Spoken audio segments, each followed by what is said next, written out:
Hi, everybody. Steve Paikin here, and we're happy to welcome you back to another edition of the Paikin Podcast. This week, World on Edge. You know, in this segment, we tend to look at a different region around the world and talk about why the world is on such edge in that particular place and what impact it may be having on us here in Canada.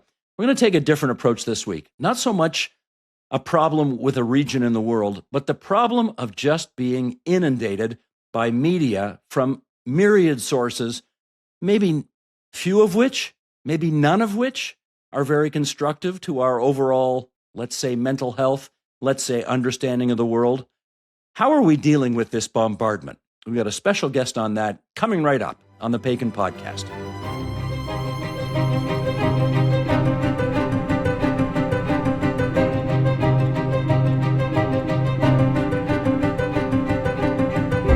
Well, this is going to be a rare treat today. We're going to welcome back Janice Stein from the Munk School of Global Affairs and Public Policy. Hello, Janice. Good to see you again. Hello, Steve. Do you know this guy that we're on with today, Janice?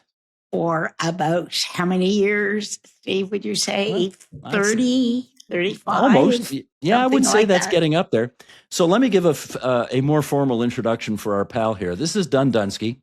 Dun and I sat in my backyard in 2006 and kind of blue skied the idea for a new show, nightly current affairs on TVO called The Agenda.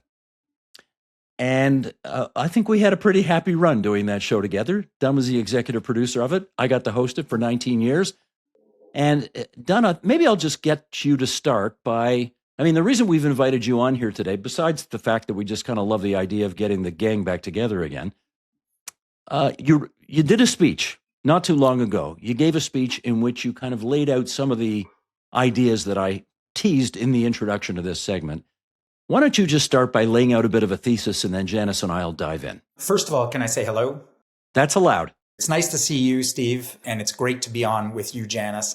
And likewise with you, Steve, and I appreciate the kind words. And yes, it's hard to believe that it was coming up on 20 years ago that we sat in your backyard and started figuring out what was to become the agenda. And those were fun times. That was a lot of fun. So I did give a speech about a year ago. I was approached by somebody who asked me if I had any thoughts about media, the state of media, how to stay informed. How many times have I been hearing people say, I can't follow the news anymore. I'm going crazy. The news is driving me crazy. People are talking about things like digital detoxes. By the time I spoke with this woman, I had this thought about a speech called How to Stay Informed Without Driving Yourself Crazy. I'm talking about being informed as a citizen. That is cultivating a reasonably sophisticated understanding of the issues that shape our lives as public individuals, as citizens. For example, it's really important that people who want to be informed have some understanding of how governments set policy and why they do so. It's important that people who want to cultivate a reasonable sense of understanding or being informed understand how global events affect our domestic economy. We're living through a great example of that right now.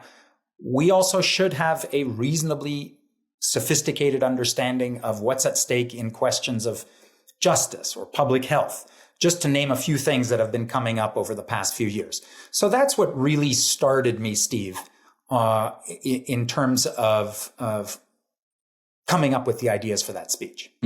Janice, let me get you to weigh in from this standpoint. I know, you and I are voracious news consumers, and obviously we love to dive into newspapers, either real or digital, or watch the news or current affairs on television, whatever, listen to the radio.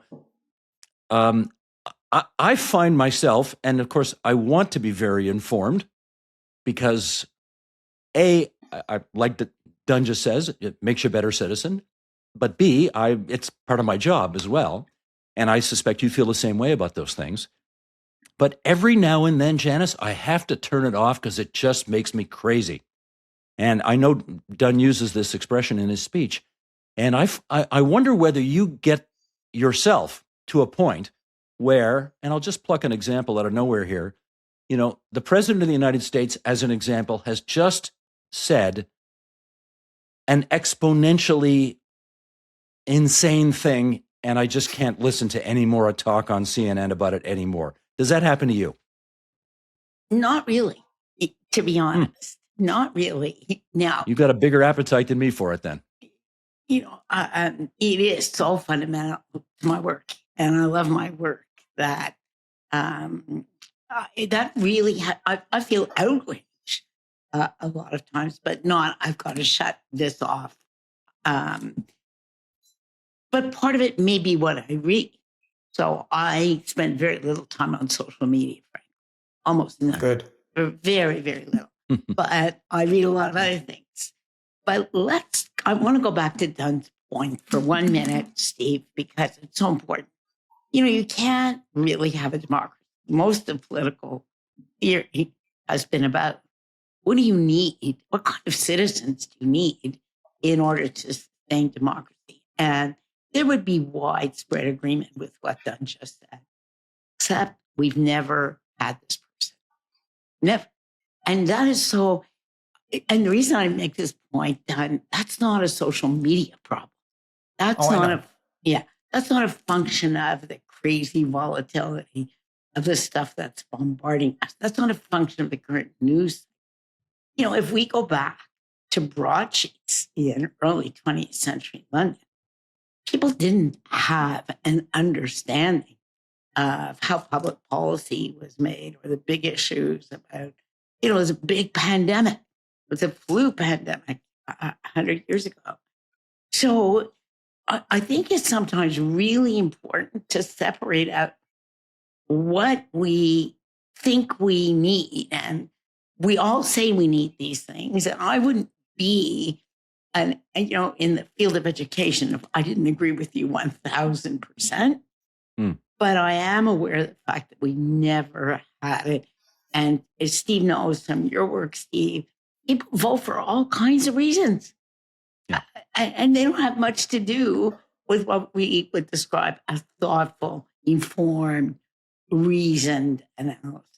And they don't need to explain to us their vote. I mean, they're entitled to vote for whatever reason they want. They always have, though. I mean, they've always had idiosyncratic reasons for voting. Yeah, and just to be clear, I'm not making the point that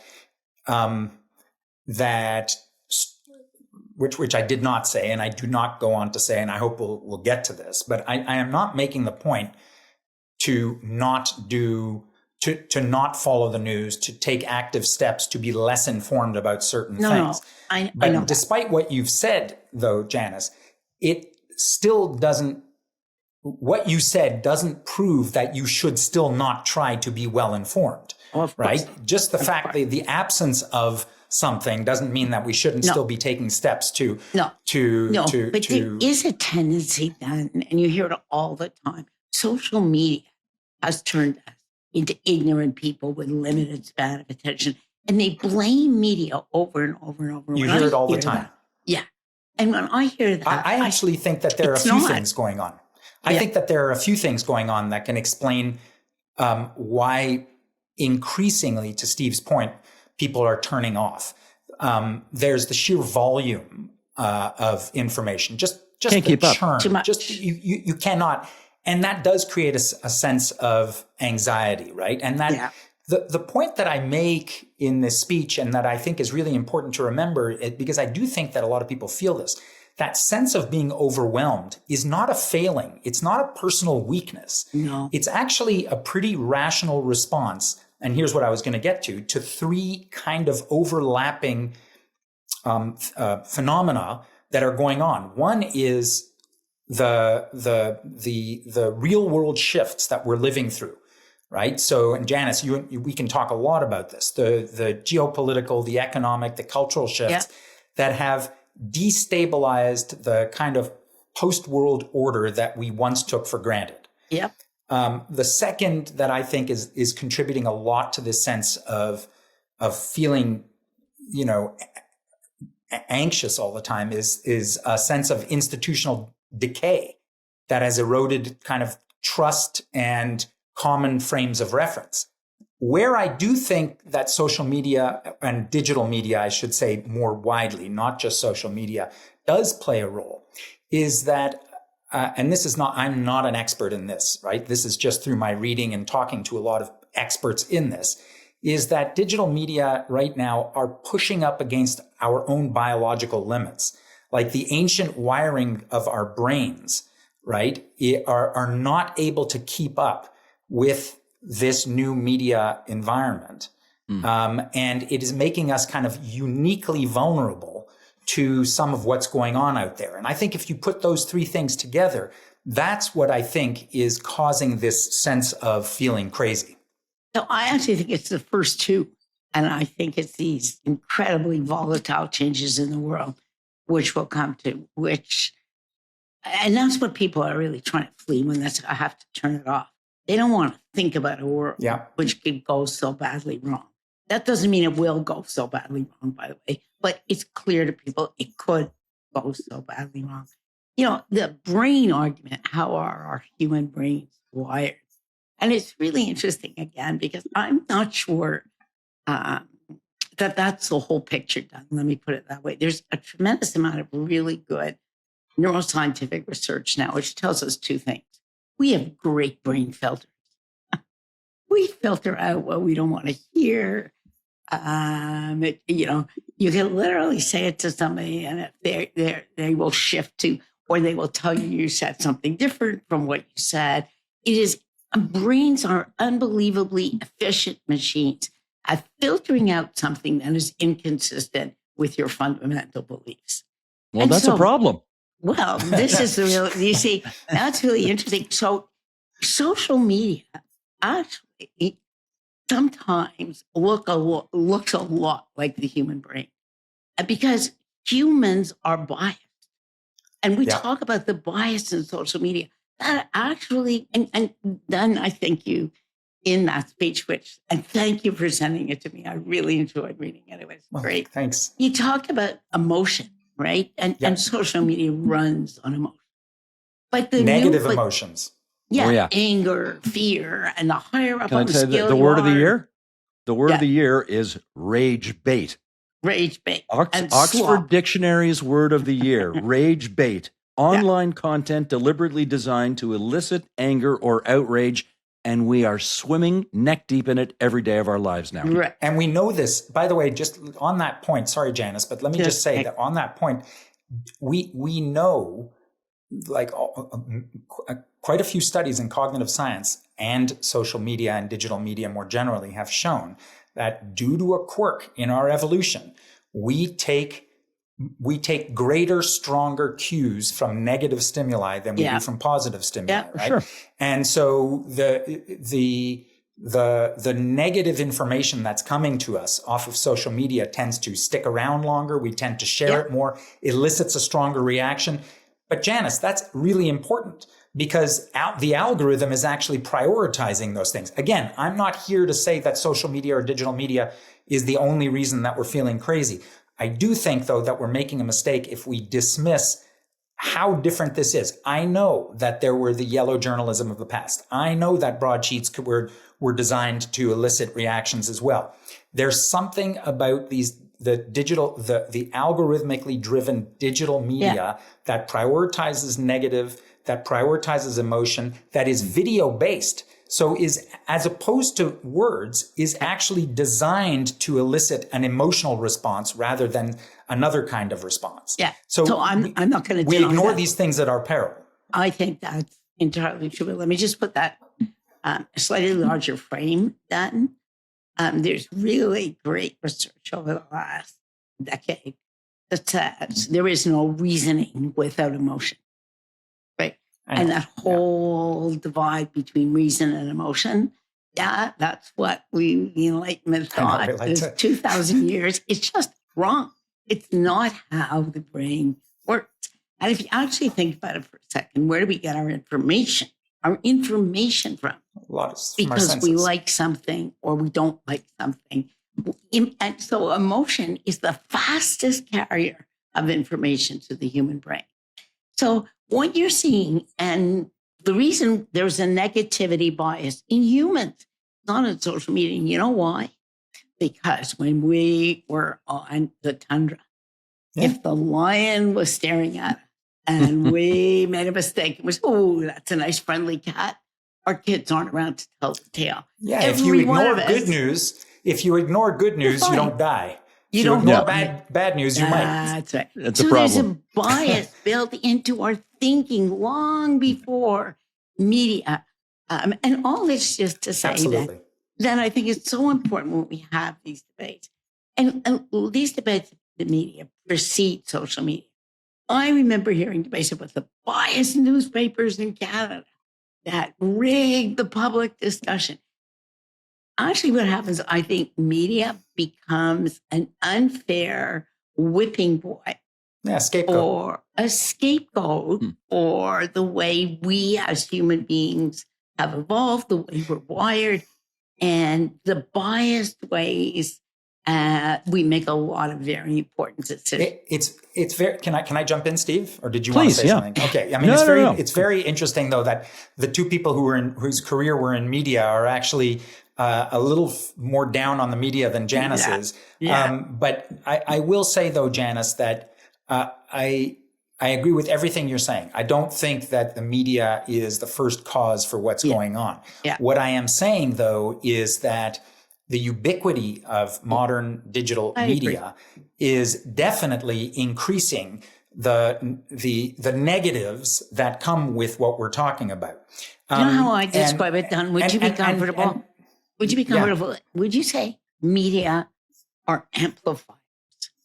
That's how I describe it. Or another way to think about it, I think amplifiers is good. I tend to think about it as a thermostat, right? So, and what's happening Good gauge right of the now- temperature. Well, except that what modern contemporary media is very good at is turning it all the way up to high and leaving it there. Right. And so, it's not just amplifying, it's actually overheating us, if I could torture the metaphor a little bit, So that's what I suspect, I actually don't think that in the current incarnation of blame the media, social media or digital media to blame, I would place more blame, frankly, at 24-hour cable news when news actually had to fill so much space. There's a direct line from that to media to news as entertainment because of just the sheer amount of time that needed to be filled. Number one. Let me jump on that if I sure. could for a second, Don, because jump in. Because look, if you watch the world unfold from the time that you and I were kids, and I guess I'm almost 10 years older than you. If we watched how the world unfolded, you could come away with the impression, again, some of our childhood taken up in there was no anti-social media when we were kids. There was no 24/7 news. At least there wasn't when I was a kid. Maybe it was just sort of coming on stream when you were a teenager. The world was actually inexorably getting better every year, right? We saw the Berlin Wall came down. Apartheid came to an end. The Soviet Union came to an end. Nuclear missiles started to be decommissioned. Civil rights were improving. Poverty. The world seemed to be becoming a better place. There are 100 million Chinese, lifted out of poverty. And when I don't want to sound like an old fogey here, but the fact is, when there were sort of three main American news network channels telling you what the world was like that day, you had an impression that while there were troubles in the world, things actually could potentially improve. Nowadays, I think it's impossible to come away with that conclusion. Now, maybe because the world really is getting awful, which it seems to be these days, but maybe it's because we are so monetizing outrage and anger and negativity that it's impossible to get an accurate impression of anything progressing out there. Talk about that if you would. I really do want to get to the kind of part of the conversation where we talk about the real world changes. So the real world changes in the institutions, which I agree with Janice, are probably more of what's driving this sense of going crazy right now. But I will say, none of us ever thought that the movie Network was a documentary, Yes. But having said that, and here's where I'm going to put another hat on. I also recognize that in a world where there were just three people speaking from the podium, the voice of God, giving us the news, it left an awful lot out, number one. For sure. And it also did not reflect the experiences of a lot of people. And I'm not advocating we go back to those days, and you couldn't go back anyway. But between that and 24-hour news cycle, which tends to flatten everything out, gives everything the same relative importance, yes, right? It is very difficult to kind of have a sense of proportion, a sense of context, and a sense of discernment as to help you identify what actually is important for me to know, or at least to pay attention to. That's what's changed. So, if that was perhaps not enough, or it was also a very different time, Steve, you were talking to an adult generation that had been through 2 or 3 very formative experiences that a lot of people went through in the Depression, the World Wars, right? So there was a lot of homogeneity in terms of people's approach to life. And we're talking about a different economic system. I do understand why media changed as our society did. And I'm not lamenting that past so much as I'm just pointing out some of the challenges that we're living through right now. But I suspect that we want to get to the global issues. But go ahead, Janice. Yeah. Sorry. Yeah, just before we leave this subject, it's worthwhile to think how we covered wars right before there were digital media. So newspapers and TV would invest all their resources in a war scene, but never covered negotiations or peacemaking. Got almost no attention, right? Soon as the guns stopped, everybody left. The bureaus closed down. So there's a lot that's new, and I agree that the outrage is being amplified, and it's very worrying. There's no question about it, because it actually, and we haven't talked about this, when you consume this stuff, it's not that it makes you crazy and you want to shut it off. It can make you crazy in the sense you go and do crazy things. Yes. Because you're so overstimulated by it all the time. Oh, that's a good point. Like taking a shotgun to a pizza parlor in Washington in hopes of breaking up Hillary Clinton's child pornography ring. Yeah.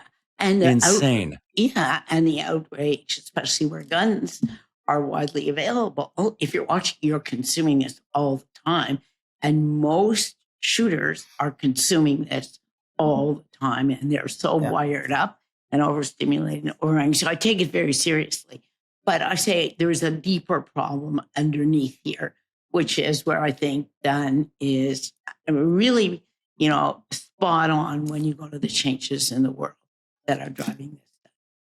So thank you, Janice. You just teed that up for me. I mean, it's like she's good, eh? Yeah, that was really quite something. Well, the second, actually, long before I talked about social media, and I did prioritize them, I did say that in the speech that, for those of us who came of age in the second half of the 20th century, there was a certain shape to the world that we knew, or at least we thought we knew. It was the world that was forged after 1945. It was, broadly speaking, it was broadly liberal, broadly rules-based, broadly globalizing. It certainly wasn't perfect, but importantly, it wasn't inevitable. It was a human construction. It was born from the memory of 2 catastrophic world wars, 1 Great Depression. It was underwritten by American military and economic power, and it was built on this really remarkable consensus that it turns out was perhaps more fragile than we had thought. And that consensus was that the belief that open societies, open markets, and open institutions offered all of us better futures than closed markets, closed societies, and their coercive and coercive societies. And it's quite remarkable, although I have to say, I do recall Janice saying this probably about 15 years ago, long before Trump came to office. Janice, you said that we were watching the disintegration of that world. Yeah. I don't remember what the issue was. It may have been in the follow-up to the Iraq War. It may have been the 2008 financial crisis. I'm sorry, I can't remember. But I do remember you saying that we were witnessing the beginning of the end of that. Yeah. It's also important to realize, though, that so why do people I think, feel the anxiety of the disappearance of this world. Well, number one, just basic familiarity. It's what we all grew up with. But also, it's because there were incredible successes in this world, right? Like, if you don't mind, I just have a few that I highlighted from the speech that I gave. In 1950, roughly 1 in 5 children around the world died before the age of 5. Today, it's fewer than 1 in 20. Global literacy was about 55% in 1950. It's 86% today. Deaths from interstate war were 300 deaths per million people annually in the 1950s. It's fewer than 10 today. And extreme poverty, you referenced before, Steve, the hundreds of millions in China that have been lifted out of poverty. That was the condition for nearly half of the world's population. Now it's the condition of fewer than 10% of the world's population. And I will point something else out. For women in particular, this world order was extraordinary, with historic gains. Yeah. In 1970, only about half of the girls worldwide completed primary school. Today, it's over 90%, right? And you can go on and on and on.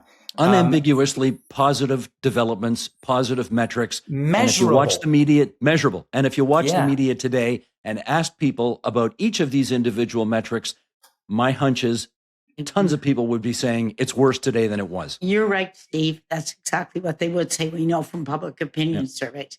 And that's why I said the problem of not being informed is not new. It's always been. Now, let me throw something else on the table here, which is to say, I remember, I bet you two remember this as well. This was during the time of, I think it's the first Gulf War. So this would be George Herbert Walker Bush's Gulf War. And, America was very successful. 91. Bush. 91.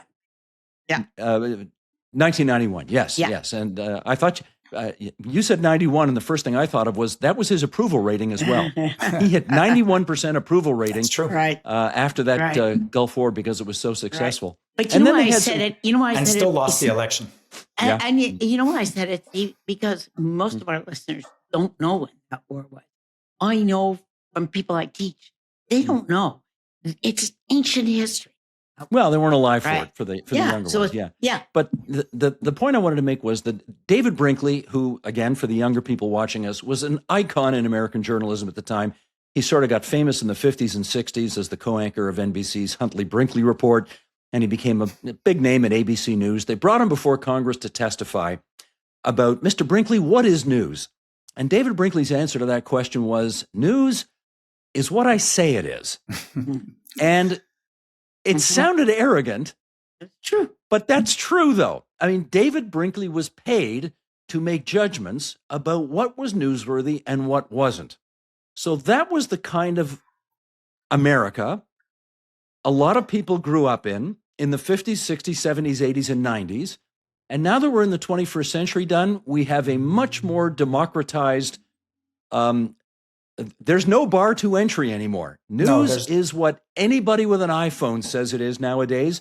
And thanks to anti-social media, you don't have to be a legend like David Brinkley to have a microphone and tell the world what news is. Anybody can do it. And I'm thinking, now you tell me here, the problem for me with that is I actually like somebody with a few gray hairs to tell me what's important, what's relevant, what I need to keep into perspective. And maybe the person who just bought an iPhone from a store and is 14 years old and doesn't necessarily know anything should not be held up to the same standard as David Brinkley. That's my bias showing. Discuss. You want to go first, Janice? You go ahead. Well, you're touching on the third element here, Steve, which is this disruption of institutional trust or disruption of institutions that we relied on as kind of anchors and signposts in our world, right? And I'll tell you a story. I remember going to a conference in Boston, probably around 2008, just a couple of years after we started the agenda, and there was the Berkman School of something at Harvard. And it was one of the first schools that was going to look at digital technologies and democracy, right? And it was an orgy of positivity. I'm sorry to use that term, but I can't think of anything else. It was all talk about the democratization of information and how the democratization of information was only going to have good outcomes. And I remember thinking to myself, these people have never read a single book of history in their lives. If they actually think that a change of technology can only have unambiguously good ends, first of all, they have no business being at a university or teaching anybody anything. And second of all, they have no clue. They don't know the first thing about history. All you have to do is have some passing knowledge of what happened when the printing press and the direct relationship between the printing press and the religious wars in Europe to know that it was not an unambiguously good thing when information technologies change. So there was always this voice at the back of my head that understood, that Melvin Kranzberg was a historian, a social scientist and a historian of technology. And he had these things called Kranzberg's laws. And the first law of Melvin Kranzberg's laws is technology is neither good nor bad, but it is not neutral, right? And it is going to have an effect. It is going to change things, right? And so what you're talking about, though, Steve, very specifically, I think has to do with this accelerated process of digital technologies first eroding and then destroying the institutions that helped us figure out what was credible, what is fair, what is real. The institutions that actually help us as bridges between our personal opinion and our shared reality. And so, this is actually the thing that has taken the most of my thinking over the past 10 years is frankly the erosion of these institutions. And I am 100% certain that Janice has not only thought about this, but has experienced it in her role. Yeah, experienced it how, Janice? Well, you've done it right, Steve, because what you're both talking about in a way is a distrust of experts. That's what it really. You said I would rather let Brinkley make a decision about what is news than some 14-year-old who just bought an iPhone. So that's you're saying. And that's not to say there's not a place for that 14-year-old in the landscape that is media today. There is. I'm glad that the bar to entry is lower and that we've democratized this. Yeah. But in doing so, we seem to have lost the fact that some expertise and knowledge is a good thing. There's no doubt. But if that were it, what the problem was, I think we'd all be okay. If it was expertise is not the only voice that you have to listen to, there are other voices, but you still could distinguish an expert from a non-expert, we'd all be fine. That's not the problem. Actually, I think it goes much, much deeper. What we're seeing is deliberate attacks on expert knowledge and fabrication, right? And going to conspiracy theories, frankly, around some. Just look at the vaccine debate, right? It's gone way beyond science.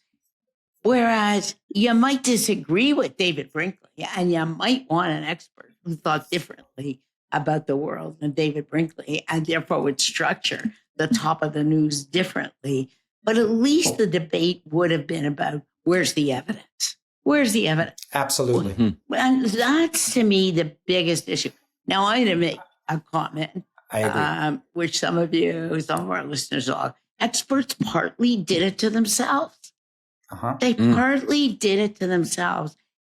You can, I'm really hyper careful about this because if I don't know something and I get asked in public, I will don't get out over your skis on it. Don't say you don't know. I've got to go check. I don't know because it can take years to build trust. But if you fake it and you get caught out, that destroys confidence in experts. No, I'm just going to say this. No accident that this distrust of expertise really takes off. It's not social media. It was COVID. And there were a lot of mistakes made by experts because they wanted to get to a certain place and they were less than truthful with the public. There's a huge Can I say something to you, Janice, though? If you come on here, and I know this, we weren't meant to speak just about media, but I know we keep on coming back there. But let me tell you something. If you go on any show as a talking head, as an expert, and you say, I don't know the answer to that, you'll never get invited back again. Yeah. They won't book you again. They won't book you again. That's a mistake. It's a terrible mistake. But what you're talking about, I think actually expertise is one part of it. That you guys know who Jonathan Rauch is, right? The American author, the journalist. He had this book came out last year called The Constitution of Knowledge. And I think it's a really important book. And it's basically an understanding of our epistemology and how it's being eroded. And he is basically talking about the system of epistemology that we've had for really since the Enlightenment, right? And which is incredibly successful. And what Janice was talking about is that what made it successful is that it's this kind of decentralized but structured like social order of academia, journalism, law, etc., all these kind of channels of experts that channeled intellectual conflict into productive pathways. That's right. And the whole point was that it was a systemic approach to forcing ideas to be vetted, to be challenged, and falsified with evidence, right? And so the first important point about it was that you needed the evidence. And the second important point about it, which drove all the religious people crazy, is that it belonged to no one in particular, right? And that system was maintained by, you can call it experts. I prefer to call it the reality-based community, right? But it's people who are all committed to those same norms.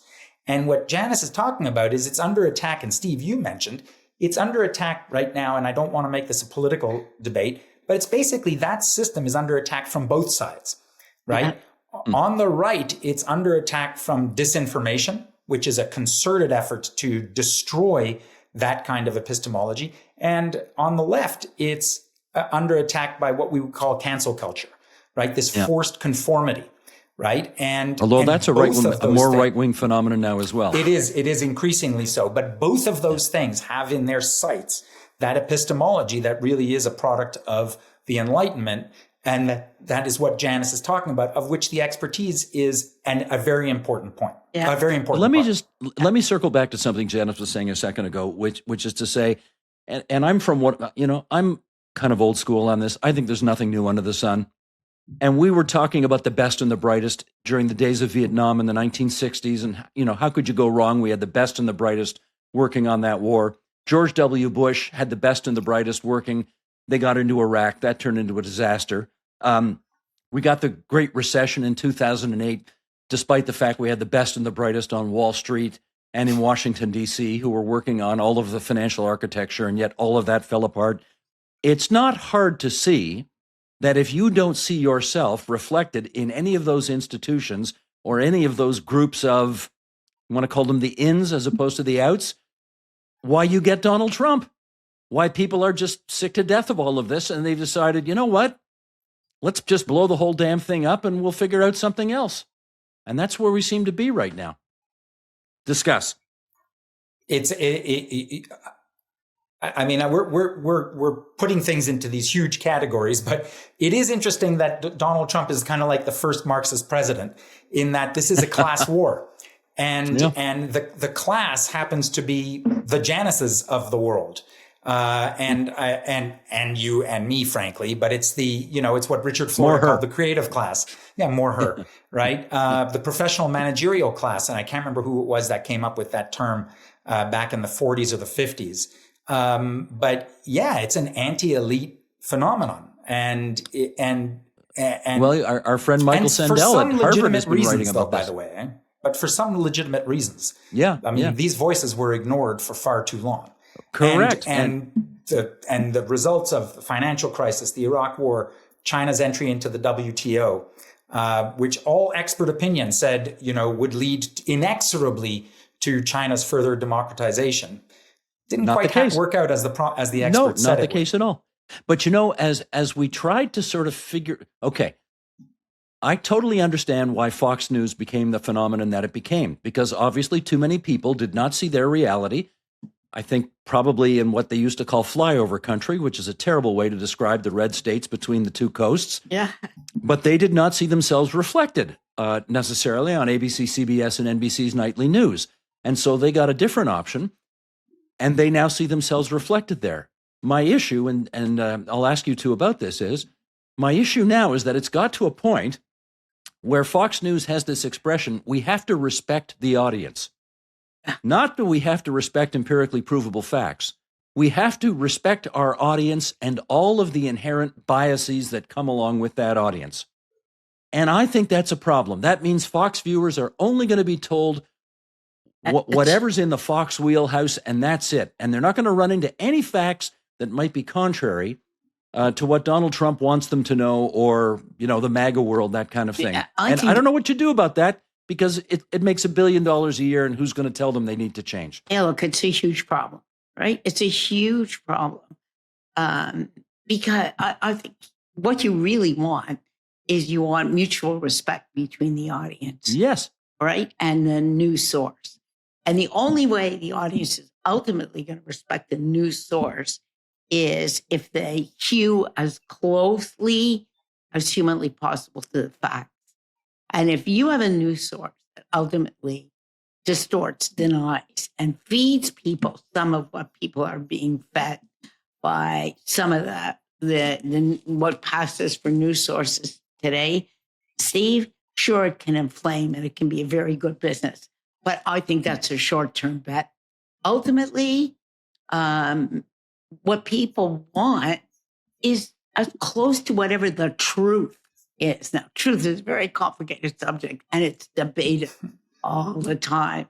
And it's really, really hard. I mean, on some issues, there is no single truth.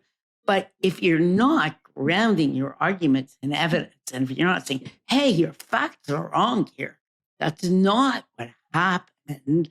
Ultimately, this is ideology, it's propaganda, but it's not news. Dunn had it right before when he said we've moved from, left wing versus right wing to kind of a fact based to a BS based world. And I'm not saying one side is overwhelmingly more in it or out of it. Both extremes have their problems on this. Let me just be a little more optimistic for a moment. We have the growth. Before. Well, because this is such a let's try to be a little more positive as people listen. Because it's the season, Steve. Yeah, it's the season. Right. Okay. So people look at it's very true. Newspaper subscriptions are declining at an incredibly rapid rate. I ask my students, how many of you read a newspaper every day? Almost nobody. Where do you get your news from? I get it on my phone. And so you get short snippets. But at the same time, there's a growth of long-form journalism that is huge. People are not, it's huge. People are even, so I think about what my students tell me. Where do they get their information from? They'll start with their phone, but then they'll dig around. And they read a lot of long-form journalism. And that's better and a higher quality than what was in much of it, not all of it. It depends on who you're reading. But that's an improvement, frankly, because traditional media and newspapers didn't have space for that. And so this is not an entirely bleak picture.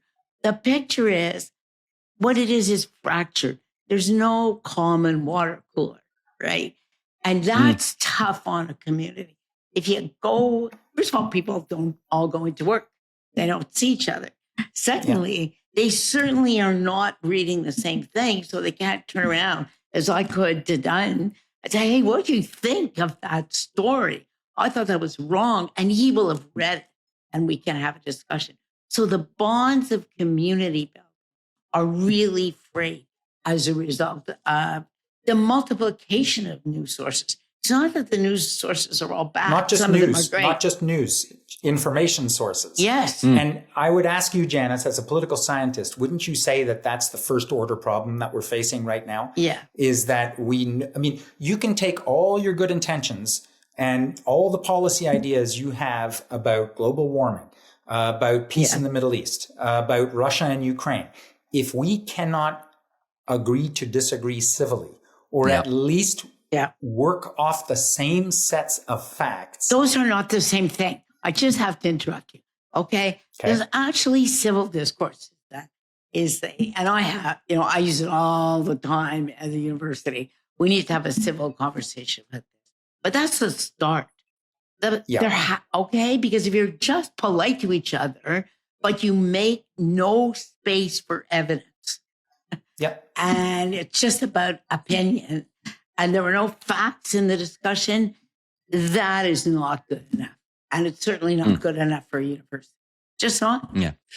Friends, let me put a final quote on the table here. And Don, I plucked this out of your speech and I'll get you to react to it.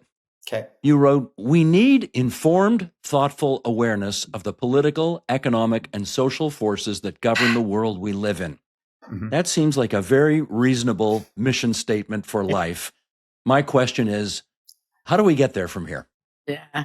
Tall order. Okay, so, well, I actually did some thinking about that very topic obviously, because I didn't want to just end the speech describing, I didn't just want it to be a miserable recitation of what's going on. We need a bit of a road forward here. I did. So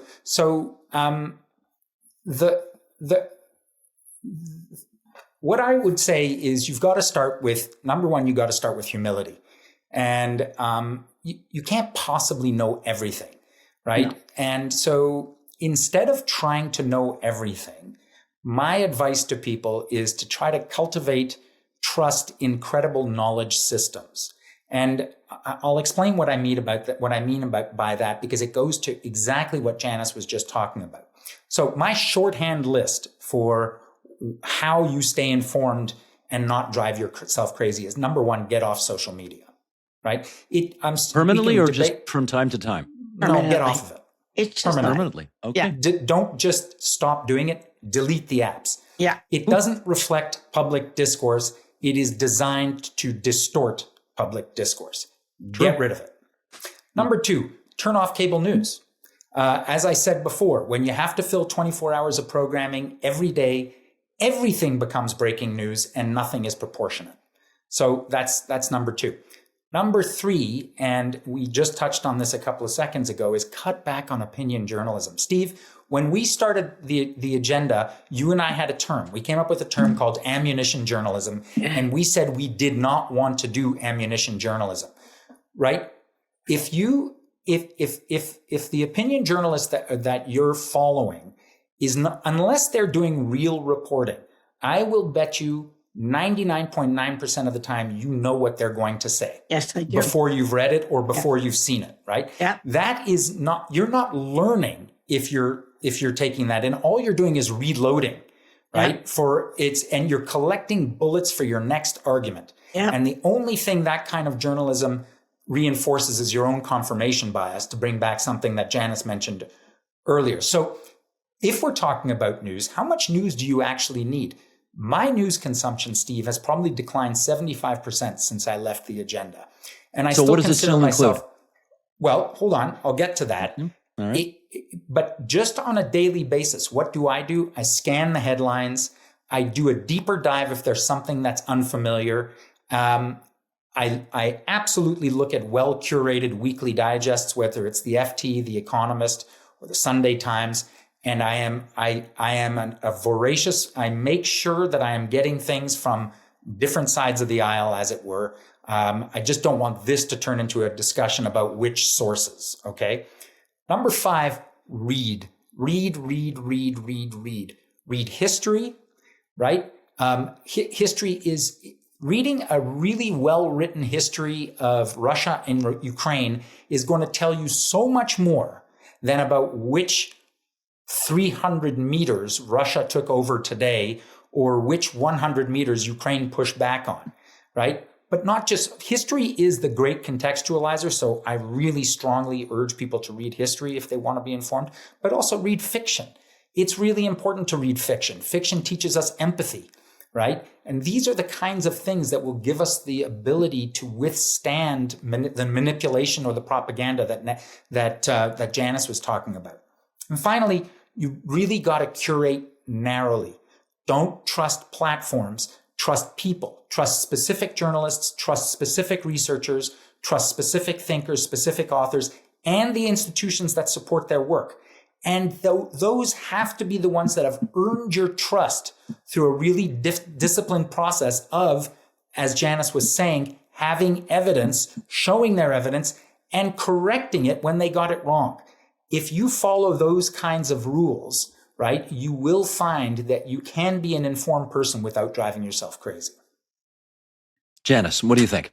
Well, I agree. I think picking out, of that list, I would say the top two priorities for me, then, get off social media. Social media is just, it's just a way to go up a ladder, frankly. And whatever it is, if you want to go up the ladder that day, go ahead, read a thread on social media. But it's just not, it's a bad use of your time. And I don't do it. I simply don't do it. The other thing is, read a book. Read a book, okay? Yeah. Reading books is good for you. Reading books is the best thing there is for your mental health, frankly, because you have to sustain attention over a longer period of time. It's not designed to make you crazy in 5 minutes flat.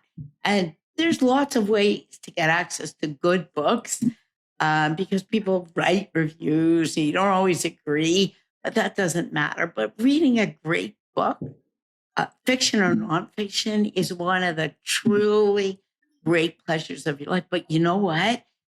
And Dunn talked about this. You need to slow down to do it.